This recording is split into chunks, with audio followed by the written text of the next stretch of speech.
So Nick Fletcher, Tory MP for Yorkshire, says we need a men's minister. Well, he's right about one thing. There are certainly men's issues that perhaps have been neglected over the years. Things such as male cancer checks that have been really, really underplayed. He's also right in many ways to point to a problem that we're not quite sure what men ought to be anymore. We're worried about saying anything, about appearing to be overbearing, worried in an office whether we might be bullying.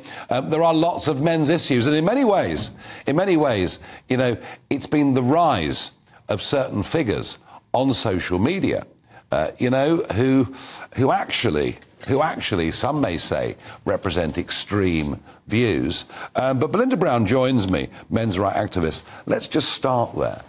The Andrew Tate phenomenon.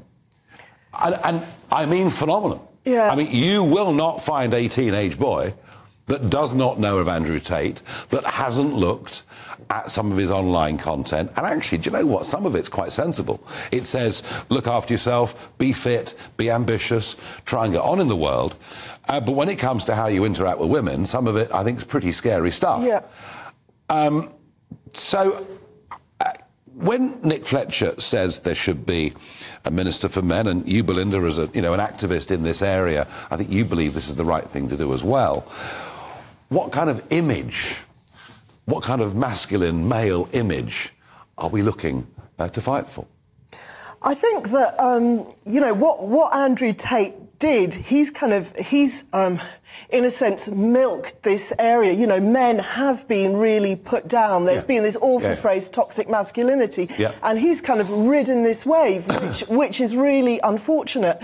And I think the thing is that he's touching on... Let me just talk about something. It's a tiny truth. I'm a researcher, and one of the things that... my husband and I, we did a lot of research into men and employment and all the rest of it. And one of the things that we found was that when men were in a relationship, so firstly when men were in a relationship, then when men got married, then when they had children, with each step their income went up, their employment went up, particularly amongst the, let's say, the less educated. It was really that a place in the family was a really important motivating factor for men, particularly if you don't have a really grand, interesting job. And this family role has been completely taken away from them. And I think that's left a big vacuum that we really need to look at. And the thing is, there's a real irony, because what you actually find, and there's so much research on this, so what you find is that in those areas, there was a massive study done by the Massachusetts Institute of Technology, great place, massive study, and it showed that where male employment increases, rates of marriage increase, rates of single parenthood go down, and it's good for everybody. I want to be clear, I am absolutely in favour of women working. I don't feel... Yeah, what would, Belinda, what would feminist groups say about a minister for men? They'd say, oh, hang on, men have had it all their own way for 2 million years.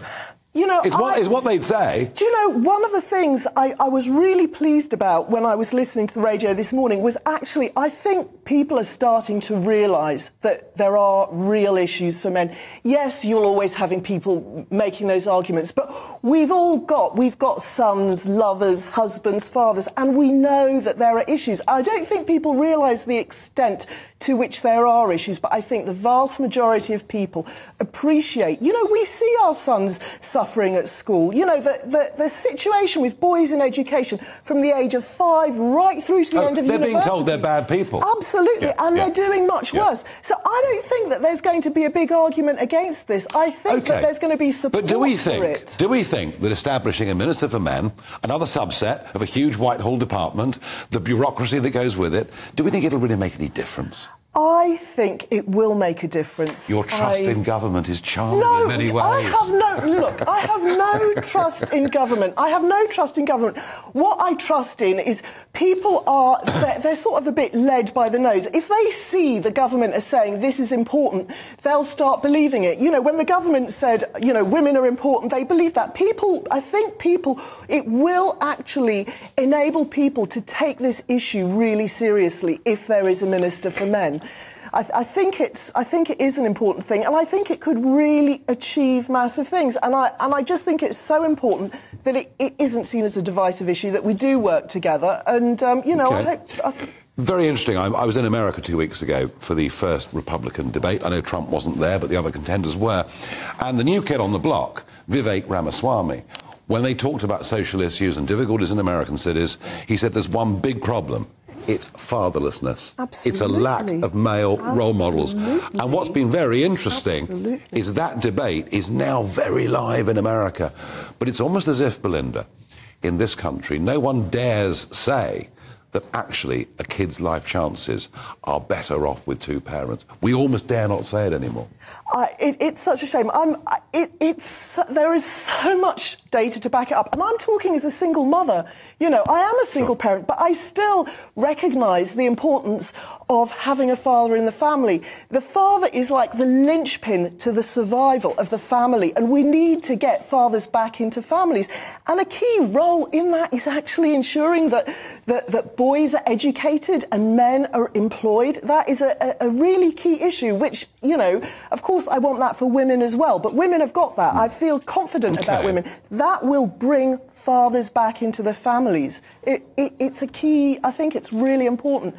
And I think that's what underlies so many of the problems that boys are having in education, is fatherlessness. Actually, I don't know if there's time for me to talk about a little research. You've got a max 30 seconds. We did a little research project where we looked at boys who had a more traditional point of view about the role of men in the family, and we assessed that level. And what we found was that boys who understood that there was a place for men to support families, provide a role, that they were actually doing better at school because they had this vision of a role for themselves. Interesting. And I think that's really important. Interesting. Belinda Brown,